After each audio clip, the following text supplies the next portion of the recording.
Okay, man. John Green. John Green. Why you gotta make me cry? Why why you gotta write a book and not warn me beforehand that I'm gonna be bawling like a little baby at the end of it? Why did you do that to me? It's unbelievable. Can't do that to another dude. I mean, on a dude level, dudes don't do that to other dudes. You don't write some book that's gonna make me weep like a baby. I don't even know why I bought these John Green novels. Well, actually, I do. It's because, saw on Amazon that box set of 4 John Green novels was on sale for $9. I figured, hey, I've heard that. I've heard of that guy. I've heard of some of those book titles. I'll buy it and I'll read it. Not knowing, I don't know anything about any of the books, so I'm just reading them fresh, straight out the gate, not knowing nothing about none of it. You can see my review of Looking for Alaska. That was the first one I read. You can see my review. I'll post a link to it at the end of this video. Second one I read was Fault in Our Stars.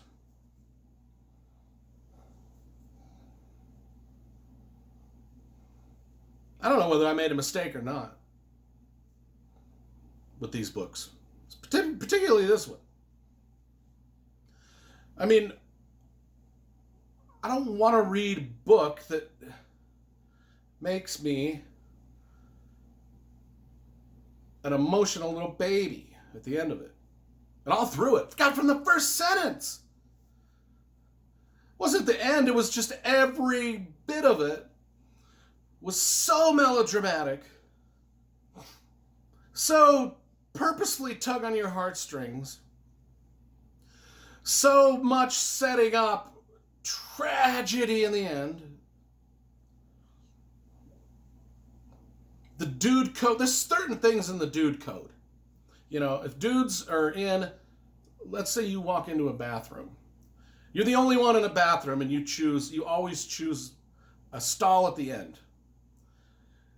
And the next guy that comes in, if there's like 10 urinals, the next guy that comes in, he chooses the furthest urinal away from you.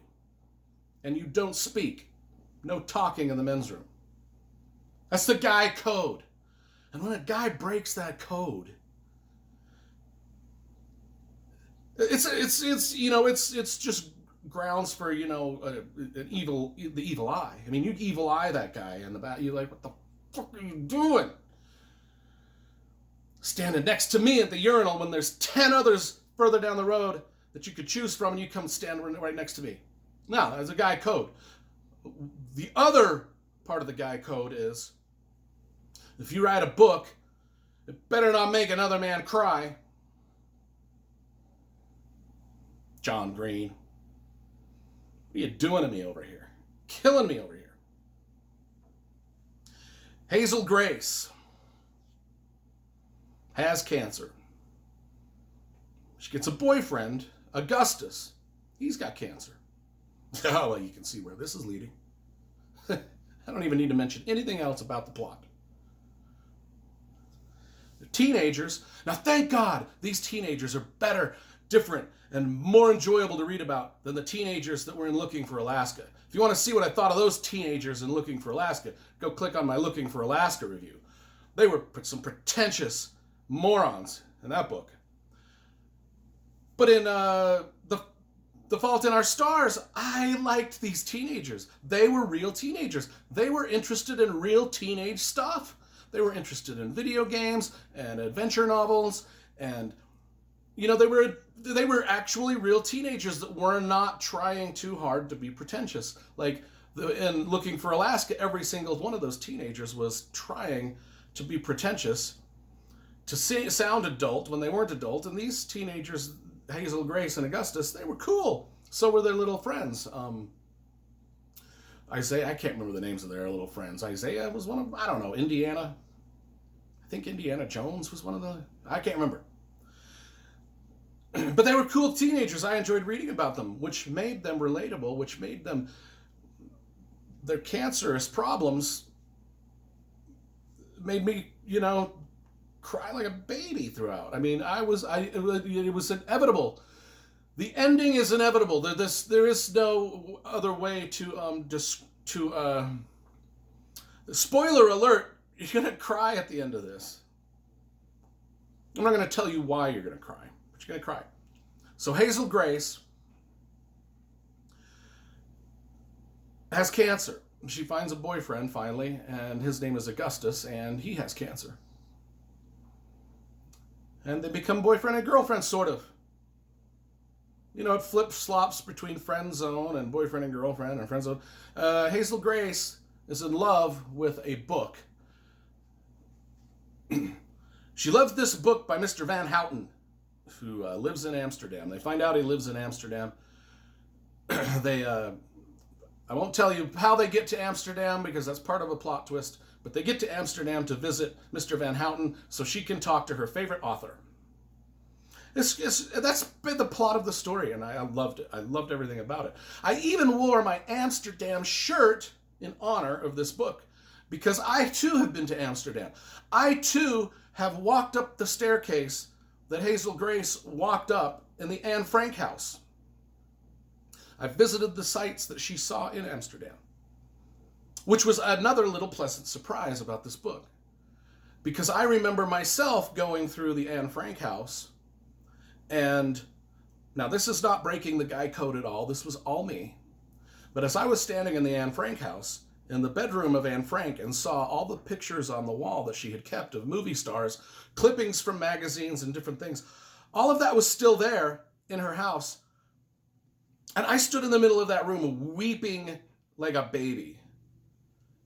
Because, oh my God, here's this 14-year-old girl. All she wanted to do was live a life and worship her movie stars and be a movie fan. And yet the Nazis came and captured her and put her in a concentration camp and killed her. As they murdered a lot of people, millions of people. And that, sitting in that room, the weight of that moment fell upon me. And I was weeping like a little baby. And I could see the other people in the Anne Frank house that were touring that day looking at me like, who is this fat-faced American with tears coming down his eyes? I was embarrassing myself. But I wasn't breaking the guy code because that was just all me. John Green wasn't there prodding me on to cry. No, that was just the situation I was in. It's a very, very emotional place to go, the Anne Frank house. I loved that John Green put that in the book. Very symbolic, very symbolic. As I've been reading these books by John Green, they initially start out as just so lightweight, fluffy, non-substantive stories that end up just layered with allegory and theme. It's masterful stuff. I'm really impressed. So like I say, did I make a mistake getting this box set? Gosh, part of me says yeah, because the first book was conflicting to me, Looking for Alaska. This book is conflicting for me because it made me cry. And as a grown man, I don't want to cry all that often. I just don't. And I certainly don't want another man making me cry, because that's against the guy code 100%. But John Green did it to me.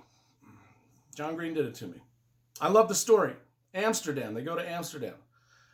They have cancer. It's sad.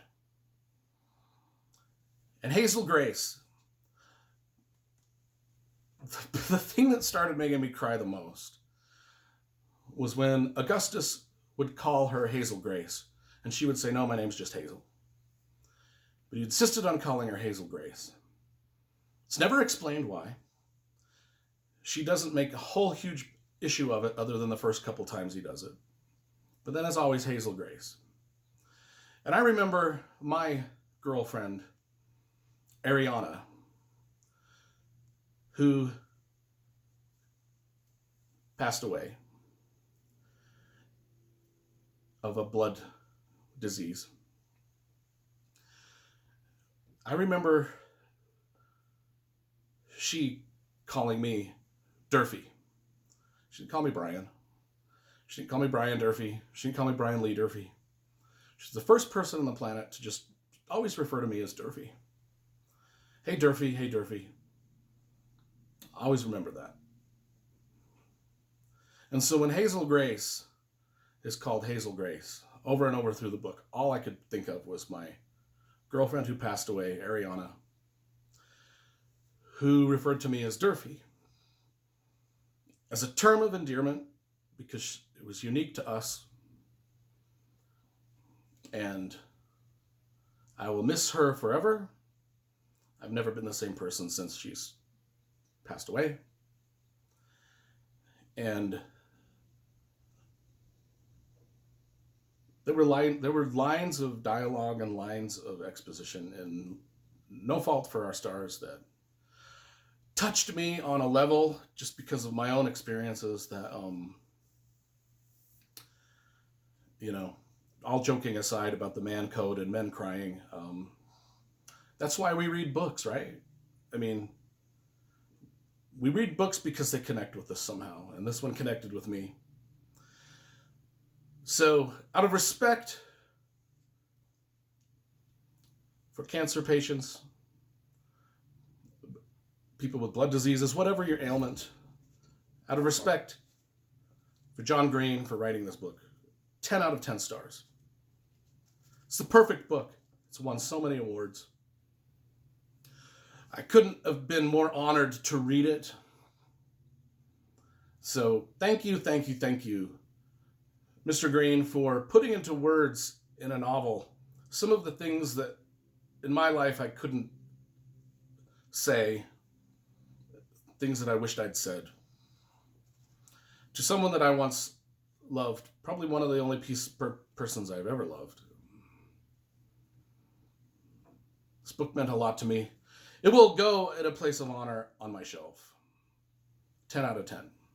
That's all I have to say. No fault in our stars.